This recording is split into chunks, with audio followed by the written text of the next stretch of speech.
Chegamos para mais um momento de sabedoria. Bora meditar na palavra? Olá, meu irmão, bom dia, paz do Senhor Jesus, chegando aqui para mais um momento de sabedoria. Hoje eu quero fazer menção de um texto aqui que eu vim pensando nele desde ontem e ontem à noite eu decidi que estaria fazendo no devocional de hoje uma reflexão sobre esse texto, que é o livro de Gênesis, capítulo de número 6 e o versículo 6 e depois Gênesis 7, versículo também de número 6.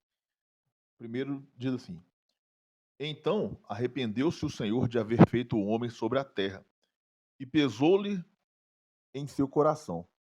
E disse o Senhor: Destruirei de sobre a face da terra o homem que criei, desde o homem até o animal, até o réptil, até a ave dos céus, porque me arrependo de os haver feito.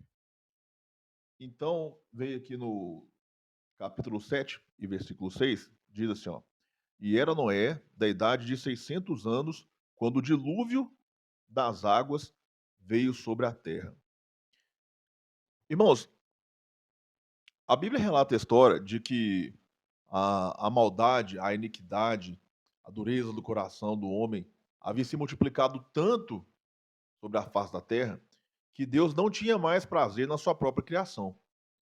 Então ele decidiu destruir tudo e acredito que você que está me ouvindo, você conhece bem a história, ordenou a Noé que construísse uma arca para salvar ah, um casal, né, dos animais. Eu não tem como eu te afirmar isso teologicamente, mas assim, dos animais mais importantes, eu diria, porque se for salvar, se fosse para salvar um casal de cada espécie, existem espécies que não são catalogadas até hoje.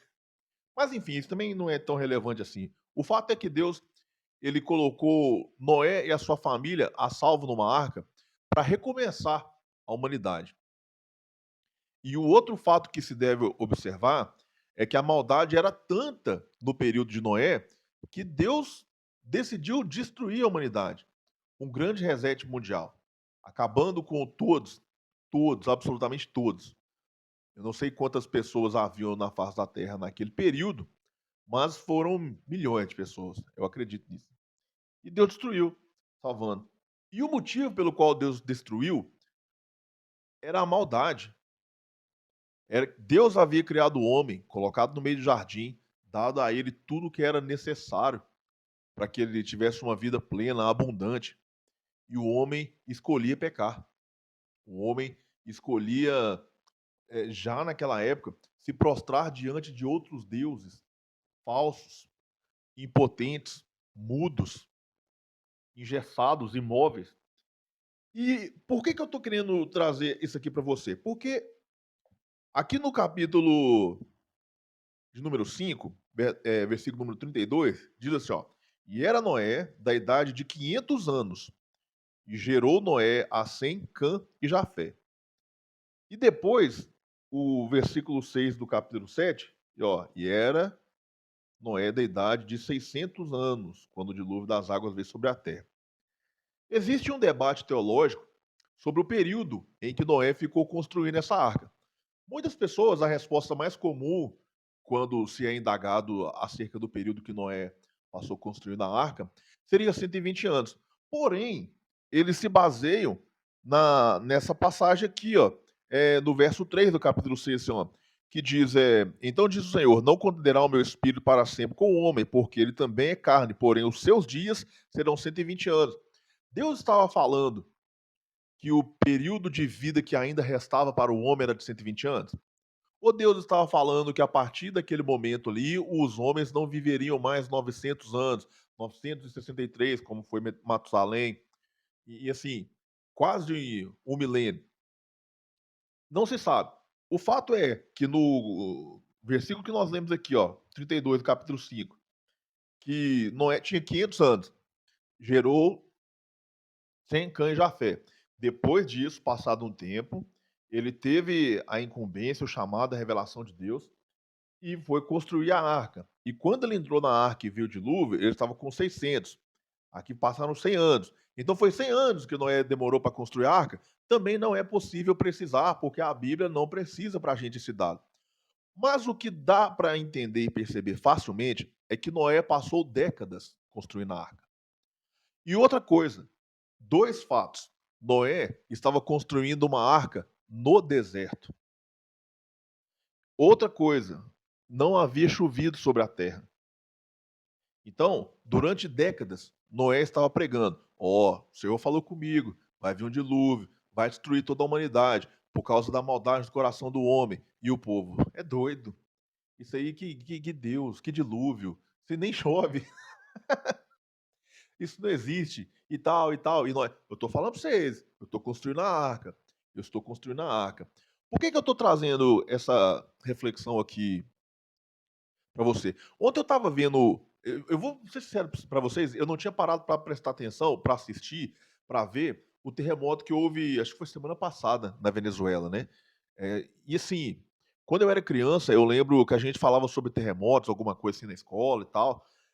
A criança, adolescente, as pessoas falavam assim: não, pode ficar tranquilo, porque aqui o Brasil, o continente, a América do Sul, ela está situada em uma única placa tectônica, então é impossível que haja terremoto aqui. Agora, na Venezuela, teve um terremoto tão forte que derrubou casas, edificações, tremeu, rachou a terra, algo grandioso, uma catástrofe gigantesca. E o que tem a ver a Arca de Noé com o terremoto na Venezuela, que não sei o quê? Por quê? Porque o Senhor Jesus disse que quando estivesse próximo da sua vinda, seria como nos dias de Noé. A maldade seria tão grande, a maldade seria. Se eu for ficar falando para você aqui de catástrofe, de dureza do coração do mundo, do homem, de atrocidades que as pessoas fazem, de notícia que a gente vemos aí pelas redes sociais, de crimes hediondos contra idosos, contra criança, como tem crescido o número de estupro de vulneráveis. Esses dias, até a senadora Damares falou assim que um pai estuprou a filha com 4 horas de vida. 4 horas de vida. Um bebê recém-nascido. E assim, então, o nível de atrocidade está tão grande que eu posso dizer que parece que está maior do que nos dias de Noé.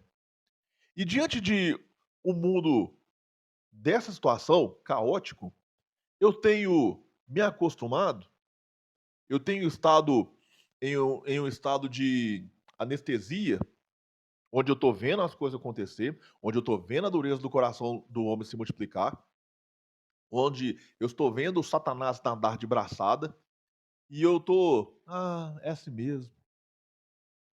Eu quero chamar a sua atenção aqui nesta manhã, através desse momento de sabedoria, para observar os sinais, para buscar o Senhor enquanto se pode achar, para se arrepender. Talvez você não esteja traficando, não esteja matando, não esteja roubando, não esteja estuprando ninguém, não esteja cometendo nenhum tipo de crime hediondo, mas talvez você esteja na sua casa, falando para você mesmo diante do espelho: eu não vou à igreja nenhuma, porque a igreja é muito difícil. Eu sirvo a Deus em casa mesmo e tá bom. Deus conhece meu coração. Eu sei que enfrentar o sistema religioso é desmotivador inúmeras vezes.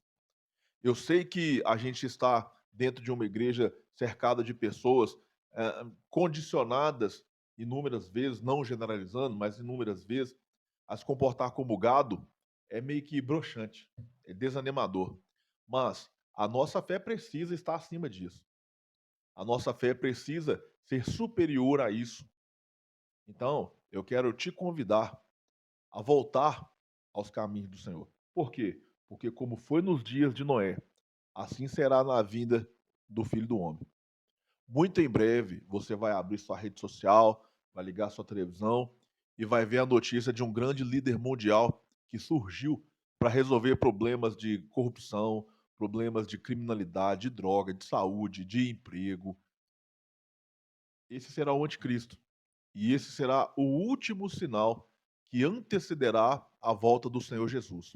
Mas quando acontecer isso, o mundo igual nós conhecemos hoje já não existirá mais.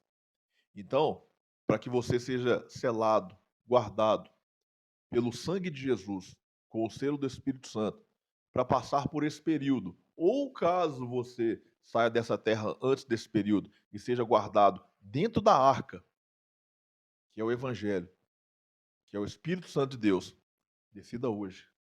O tempo está passando. O fim está próximo. O dilúvio veio, matou a todos, mas aqueles que confiaram a sua vida em Deus estavam guardados e seguros dentro da arca para começar uma nova vida em um novo mundo. Para que você comece uma nova vida em um novo mundo, chamado paraíso, é necessário que você venha para dentro da arca. Esse foi o nosso momento de sabedoria. Eu espero que Deus tenha falado com você. Um bom dia. A paz do Senhor.